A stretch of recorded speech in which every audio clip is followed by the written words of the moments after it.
Hi everyone, it's Shari Carroll for SimonsStamp.com, and today I'm making a house out of the gingerbread house die from Tim Holtz.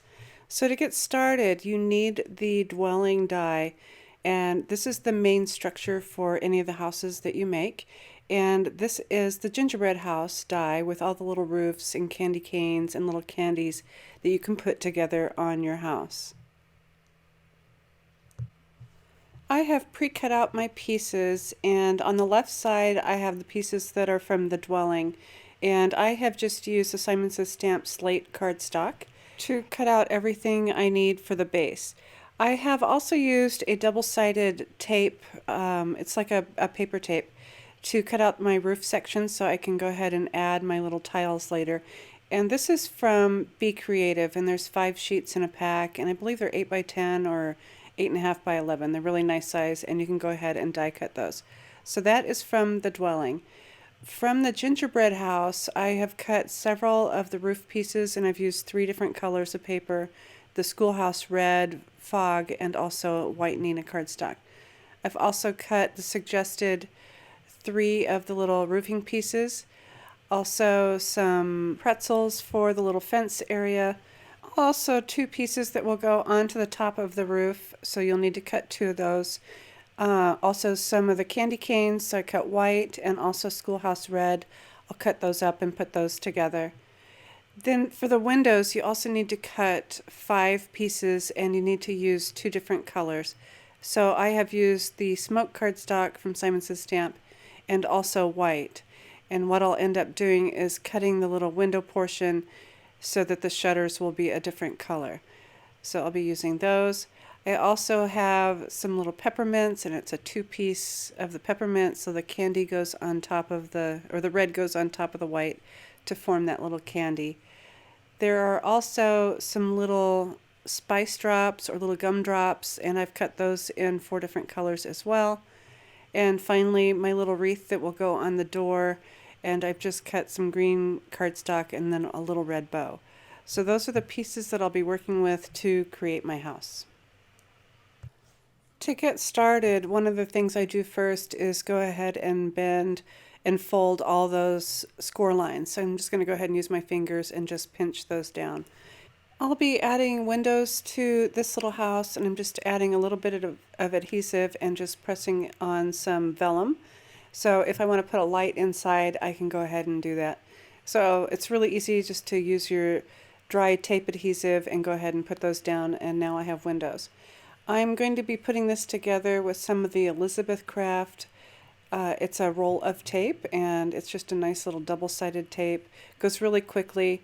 I thought I might try some dry glue on this one. A lot of the times I'll use a wet glue, but this works really quick, and it is just the right size for those tabs. So I just go ahead and put it on the tab first and then peel it off. And then I like to fold it flat and go ahead and put my house together and press that down. So now I have the base for the house. Some of the pieces do require a wet glue, and this is the platform that the house sits on. So once that's folded, I'm going to go ahead and glue down these little corners so that it sits sturdy. Also, there's a little porch area, and it has little tabs as well, and so anything that's really tiny, I'm going to go ahead and use my wet glue. You can use any type of craft glue, even a glue gun if you want to, but I find just a little dab of glue holds everything in place really easily and really well. I'm going to work on my platform, and I have the Distress grit paste and also the rock candy glitter, and I'm going to do my wet stuff first so this can dry while I'm working on other pieces. So I'm using my craft knife here, or my craft palette knife, and I'm just spreading on some of this grit paste. It's really nice because it does kind of look like snow. It has a lot of texture to it.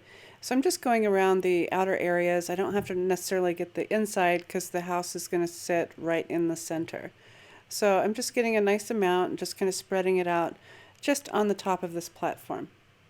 Once I have that spread out, I'm going to put down some paper and use my rock candy distress glitter and just go ahead and sprinkle that all over that paste, and that will dry really nicely and hold that glitter.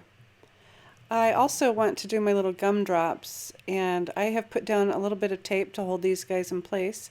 Makes it easier for when you're using any kind of matte medium or medium on top. So I'm just placing those down right on where I had that tape runner.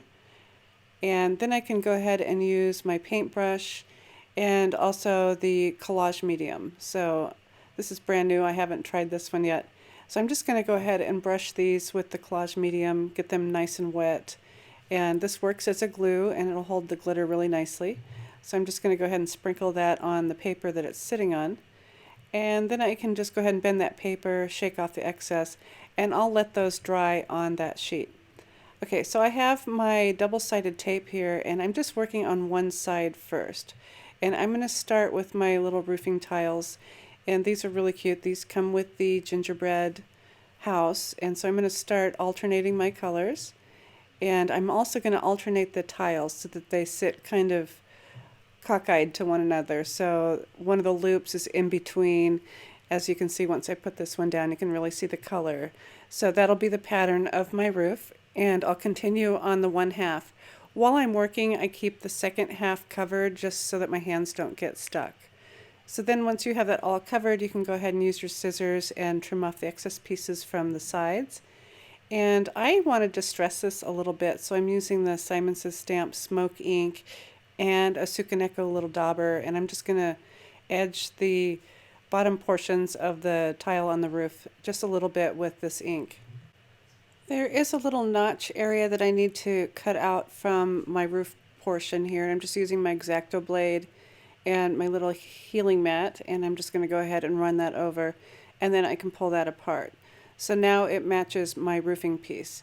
So now that I have my roofing pieces ready to go, I'm going to go ahead and attach my roof to the house, and I'm just putting my Elizabeth Crafts tape right on the tabs that go inside that roof, and I can just peel off that paper, and I'll show you how this goes. So there's a notch piece that goes on the front, and I had that folded backwards, so I folded it the other way, so that that other little gable will stick right in where that notch is. And before I press anything down, I want to make sure that it's lined up really well and that everything folds down. Once it is in place, I can go ahead and add some more of that tape to those tabs. And this goes a lot faster than using the wet glue. I don't have to hold it down as long. And this is a really nice strong glue. It's really used for glitters, so it's super strong. I recommend it for this type of project. So now I can just go ahead and press those little tabs down right onto that roofing piece. So I'm laying my roof right on top of the other roof. Now I'm going to feed that tab into where that little gable goes, and I can press that down in place. So it's really easy application for a really cute roof. Now that I have that in place, I'm going to go ahead and edge this a little bit because you can see the slate cardstock underneath, and it just kind of blends this in a little bit. Okay, so I'm going to do this little gable area, and so I'm going to put my double-sided tape down and then pull off half of that and just kind of fold that back. Now I can start adding my little tiles on here and just making sure that they're straight is all I need to do, and then I can clip off the excess and continue building up on that little roof until I have it covered. And then once I'm done with the one side, I can go ahead and remove the rest of that tape cover and finish up the other side.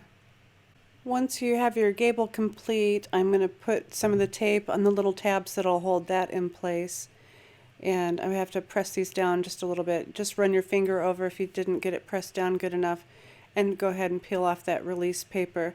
Now I can just go ahead and stick that in place just by pressing that down. And my pattern actually matched up really well without really needing to, so I got kind of lucky on that one. And to make everything consistent, I'm going to go ahead and just edge this a little bit with my smoke ink and that little dauber. I should have done this beforehand, but I didn't think about it. Okay, so I ended up cutting smoke cardstock for the top pieces. I had white cut before, but I needed to put smoke down since that little gable ended in white. So I have trimmed off just the little edge, just kind of make an angle, and I'm going to go ahead and use my wet glue for this. I have plenty to cut off on this one because it's extra long. So what I'll do is just go ahead and press that down, and then once I have it pressed down, I can cut off the excess. For the top part, it does go exactly across the roof. It's exactly the right length.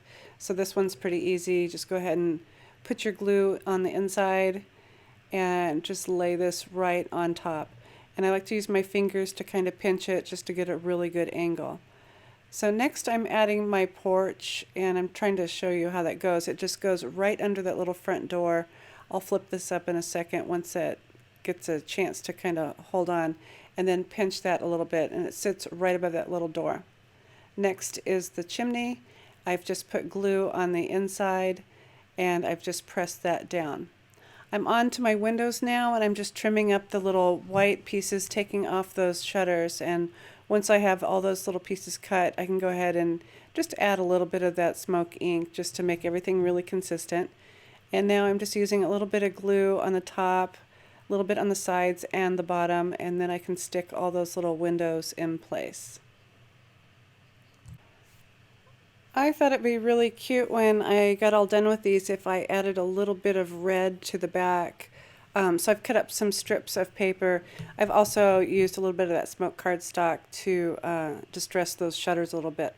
So I'm just cutting up little bits of red paper, and I'm just going to add glue to the tops and bottom of those little hearts, and now those little hearts will show through with a little bit of red. Really gives you a nice cute look.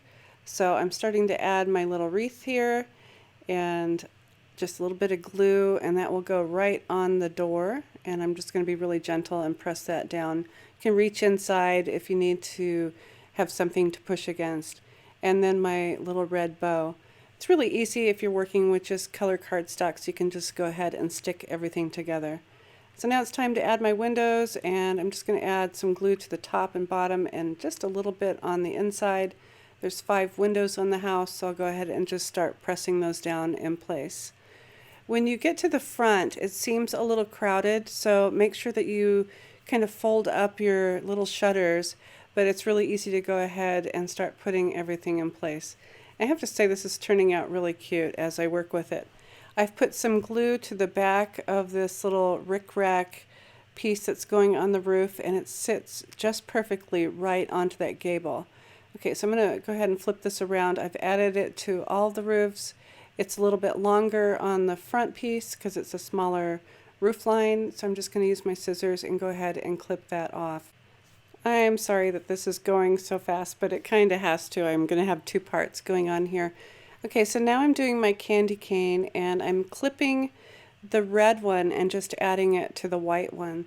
So I'll clip a little bit, then I'll clip a space in between, and then I'll clip another piece which will go right onto the candy cane, and I'm just putting it right back down in place close to where I think it was. And it's pretty easy to figure it out with the curve of the candy cane. So I'm working with both of them at some point, but I'm making sure that the angles will look good as they're sitting next to each other. So I'm just going around that curve and just continuing with that angle. So I have both of my candy canes done. Now I'm working on the other peppermints, and I'm just adding a little bit of my gray ink just to give it a little bit of dimension, and just edging those candy canes a little bit. I'm getting them ready because I'm going to add some glossy accents or the Tim Holtz glaze on top. So I'm going to go ahead and put these together, and I'm getting ready to send you off to part 2. So just be sure to click on where it says here, and that should take you to part 2. So thanks for sticking with me, and I'll see you back here in a minute.